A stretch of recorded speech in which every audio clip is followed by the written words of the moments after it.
नदीम कहिएगा।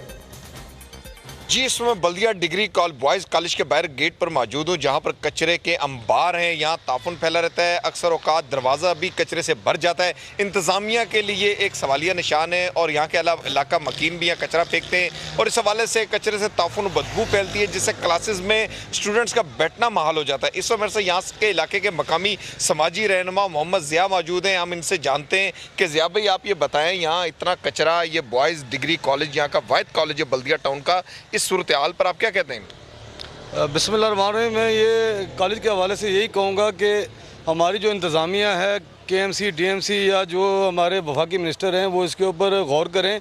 और हमारे ये जो कॉलेजों के हालात हैं, ये एक तालीमी इदारे हैं। यहाँ पर जो है बच्चे पढ़ने के लिए आते हैं। यहाँ से कोई डॉक्टर बनता है, कोई इंजीनियर बनता है, कोई पायलट बनता है, लेकिन जब ये माहौल मिलेगा तो वो कैसे कुछ कर पाएंगे, उनको कैसे अच्छा माहौल मिलेगा। तो इस हवाले से राणा साहब ये बताएं कि आप भी लोगों के अंदर मुख्तलिफ औकात के अंदर अवेयरनेस देते हुए नज़र आते हैं, कचरा उठाते हुए भी अपनी टीम के साथ नज़र आते हैं, तो क्या लोगों को आप ये आगाही नहीं करवाते कि ऐसी जगहों पर कचरा नहीं फेंकना चाहिए?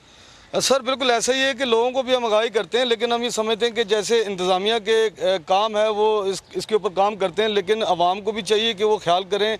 वो कॉलेज हो गए, स्कूल हो गए, मदारस हो गए, यहाँ पर कचरा ना फेंकें। और जब तक हमारी आवाम बाशऊर नहीं होगी, आवाम खुद ख्याल नहीं करेगी, तो जब तक ये मामला सीधे नहीं होंगे। जी, जैसा कि इनकी जानिब से ये कहना है कि इसमें शहरियों की भी जिम्मेदारी है कि वो एहतियात करें, स्कूल, मदारस, ऐसी पब्लिक प्लेस पर कचरा ना फेंकें और कचरा प्रॉपर उन जगहों पर रखें जहाँ से कचरा उठाया जाता है। तो इस हवाले से सफाई सुथराई के हवाले से इस शहर को साफ। ठीक है नदीम शहजाद, आपने हमें अपडेट किया।